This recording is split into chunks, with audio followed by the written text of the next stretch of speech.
No insult to my own father, but he was like a father to me. It's interesting because in his most difficult time, he had a game in the FA Cup against Hereford United. This is 1990. And because this game was so important, and it was, obviously FA Cup games are played in the cold period in England, he took the team away for a couple of days of warm weather training, took them to Marbella. And I was with Brøndby then. We were in a pre-season training camp in the same hotel.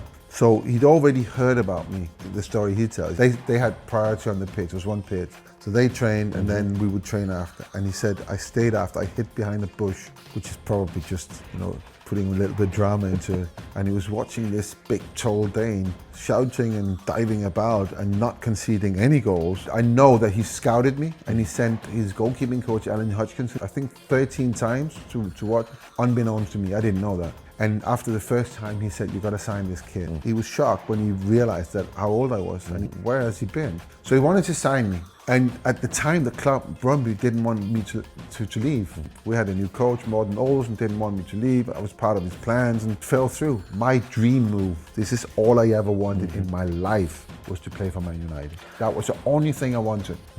My dream move disappeared. I was so angry. I was so bitter. I decided that I was just going to throw everything into just becoming the best. And so that come next summer, they couldn't keep me.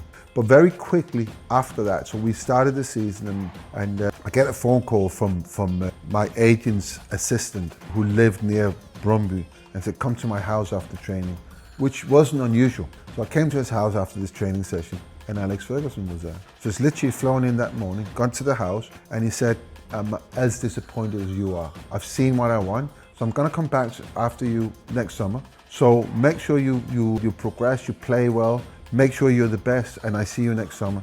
Shook my hand and left.